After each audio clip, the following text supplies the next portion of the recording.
Time of death 6:55 PM۔ Doctor Ahmed نے انتہائی سنجیدہ لہجے میں آپریشن تھیٹر میں اعلان کیا۔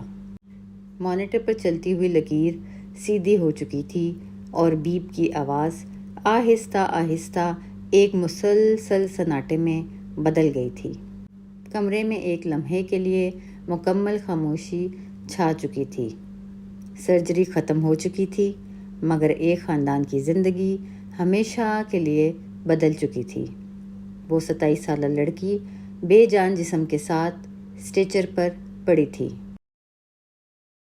آپریشن تھیٹر کی تیز سفید روشنیاں اب بھی جل رہی تھیں، مگر ان میں ایک عجیب سی ویرانی شامل تھی۔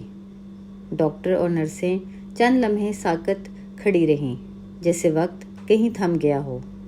کسی نے دھیرے سے دستانے اتارے، کوئی خاموشی سے فائل بند کر رہا تھا۔ سب کی حرکتوں میں بوجھل پن واضح تھا۔ آلات سمیٹے جا رہے تھے اور اینستھیزیا کے ڈاکٹر مردہ جسم کی خاموشی سے نگرانی کر رہے تھے۔ ڈاکٹر احمد چند لمحے وہیں کھڑے رہے، پھر آہستہ آہستہ قدم بڑھاتے ہوئے آپریشن تھیٹر کے ایک کونے سے دوسرے کونے تک چلنے لگے۔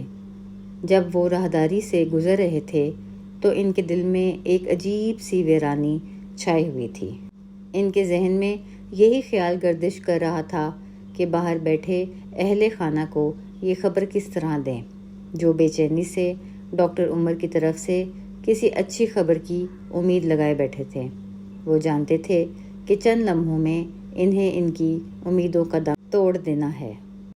راہداری سے گزرتے ہوئے جب ان کی نظر دائیں جانب شیشے کی دیوار پر پڑی تو اندر کئی نومولود بچے اپنے اپنے کاٹ میں لیٹے دکھائی دیے۔ انہی بچوں میں ایک بچہ اس مریضہ کا بھی تھا جو اس دنیا سے کوچ کر چکی تھی۔ وہ ننھا سا وجود اپنی ماں کے لمس کے لیے بے قراری سے جیسے انتظار کر رہا تھا، مگر اسے کیا خبر تھی کہ اس کی ماں اب کبھی واپس نہیں آئے گی۔ ڈاکٹر احمد یہ سب سوچتے ہوئے چند لمحے کے لیے ٹھہر گئے۔ ڈاکٹر احمد نے بالآخر قدم آپریشن تھیٹر کے بیرونی دروازے کی طرف بڑھائے۔ دروازے کے ہینڈل پر ہاتھ رکھا اور ایک لمحے کے لیے آنکھیں بند کر لیں، خود کو سنبھالا، گہری سانس لی اور پھر دروازہ باہر کی جانب دھیرے سے کھول دیا، اس مشکل فرض کی ادائیگی کے لیے جس سے دنیا کا کوئی بھی ڈاکٹر کبھی مانوس نہیں ہو پاتا۔ آپریشن تھیٹر سے نکلتے ہی ڈاکٹر احمد کی نظر مریضہ کے شوہر پر پڑی۔ وہ ایک 4 سالہ بیٹے کو گود میں اٹھائے شیشے کی دیوار کے پار اس کی نومولود بہن دکھا رہا تھا۔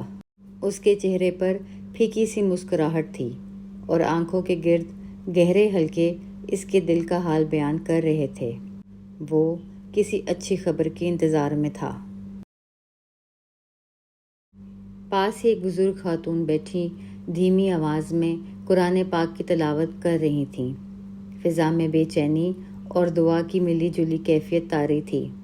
ڈاکٹر احمد کو اپنے بڑھتے ہوئے قدم منو بھاری محسوس ہوئے۔ انہوں نے دل ہی دل میں اللہ کا نام لیا اور آگے بڑھ کر اس کے شوہر کے کندھے پر ہاتھ رکھ دیا۔ مریضہ کے خاندان کو یہ ناگہانی خبر دینے کے بعد ڈاکٹر احمد ایک لمحہ بھی وہاں نہیں رکے۔ ان کی اسسٹنٹ ڈاکٹر ہادیہ اہل خانہ کو سنبھالنے اور انہیں تسلی دینے میں مصروف تھیں۔ واپسی کا راستہ آپریشن تھیٹر کی طرف طے کرتے ہوئے ڈاکٹر احمد کی ایک نظر 7 والے کمرے پر پڑی۔ وہاں 2 بیٹے اور ایک بیٹی اپنے بوڑھے باپ کے کامیاب آپریشن کے بعد اس کے سینے سے لگ کر خوشی کے آنسو بہا رہے تھے۔